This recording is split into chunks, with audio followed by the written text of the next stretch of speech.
The Edge by Roland Smith. Chapter 11, The Eagle's Nest. Test your radios, Philip says. He's just given us the frequency we are to use. It's early afternoon. The sun is well above the cliff. I want a synchronized climb up the wall. Zopa and Terry will be spotting from down here. Peak will be in the middle, so everyone needs to pace themselves to him. He looks at me. Don't go too fast. If you see someone lagging, slow down. I'm shooting for a straight line, with blue and orange reaching their caves first, green and yellow next, and red last. There will be a lot of pauses on the way up to allow the cinematographers to get in and out of the frame for tight shots and sound. In other words, the climb is going to take about 1,000 times longer than it would if we weren't filming it. Okay, on 3, 2, 1, roll film. I started up.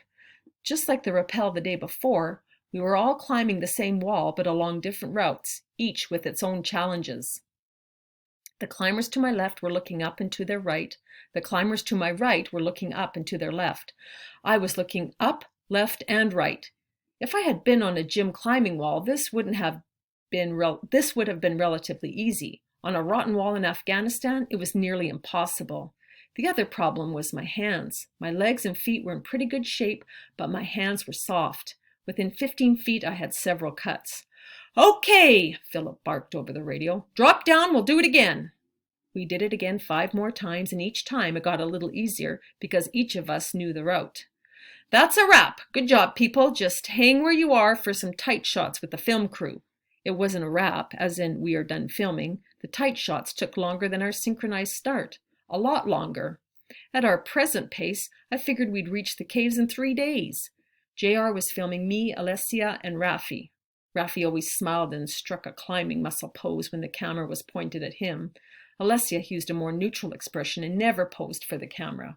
When the camera was on me, I was certain I looked irritated.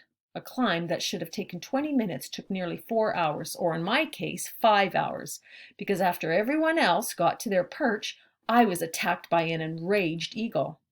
I was shocked at how big an eagle looks when it's trying to knock you off a vertical wall of rotten rock. On the first pass, it hit me with its wings. Whoa! Missed it! JR shouted. I was dangling by one hand.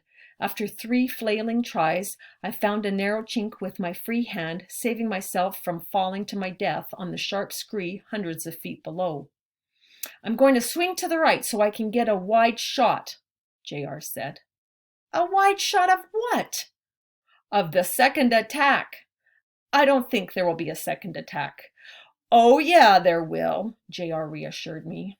JR swung out on his rope and caught the edge of a cave 30 feet to my left, then heaved himself into a sitting position on the lip. It was an impressive and dangerous move. I wondered if he would have attempted it if there hadn't been the possibility of getting a shot of me being peeled off the face of the cliff by a bird of prey. I looked behind. JR was right about me getting hit again. There were now 2 eagles, and they were both circling back toward me. I looked up. My cave was still 30 feet above me. Below, Alessia and Rafi were already setting up their tents. I thought about rappelling down to Alessia's cave and waiting for the eagles to calm down, but as pleasant as that would have been, there wasn't time. I needed to get up to my perch before sunset. We had used most of our daylight during the slow ascent. Plus, there was a good chance that the eagles wouldn't settle down until we were off their cliff. I'd get scrambling, Mom, on the radio. She and Zopa were 300 feet below, shading their eyes with their hands and looking up. Philip was standing next to them with a pair of binoculars. I knew what he was hoping for.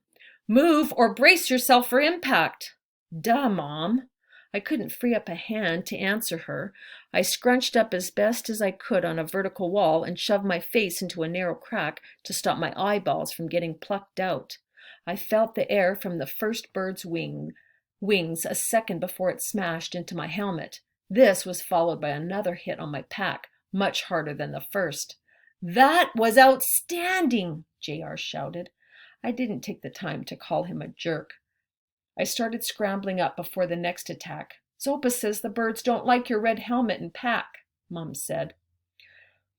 A lot of good that did me. I couldn't dump the pack. My tent and gear were in it. Without the gear, there would be no A.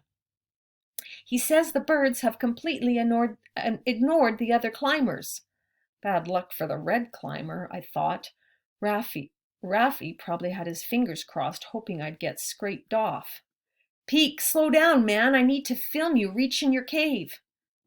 Sorry, JR, not happening, man. I started climbing faster. Just as I made it to the lip of my cave and began pulling myself up, I heard an eagle scream. A second later, I was slammed in the back. My helmet bounced off the lip. I fell backward and was barely able to prevent a fall by jamming my index and middle fingers into a crack. I'm sure Mom was having a heart attack. I thought I might be having a heart attack. I grabbed a rotten rock with my free hand. The rock crumbled into rust-colored chalk. I grabbed another rock. It held, thank God, or the Buddha, or whoever. I pulled myself up to the lip again, got a knee up, then bam! The second eagle hit me in the butt. I flew into the cave, smashing my face on the back wall, which was only 6 feet from the opening. I scrambled to my feet, shrugged out of my red pack, tore my red helmet off my head, then leaned out the cave and waved so Mom knew I was alive. Alessia, Raffi, Aki, and Homa and the film crew were all leaning out, looking up at me. I got the butt strike, JR said over the radio. Great. I unclipped my radio. If you put it on YouTube, I'll kill you. Roger that, JR came back, then laughed. I'm not kidding. Alessia's voice came over the radio. Are you okay, Peak? It was good to hear her voice. It was good to hear anyone's voice.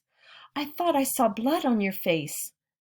I wiped my hand across my face. There was blood, quite a bit of blood. I'm fine.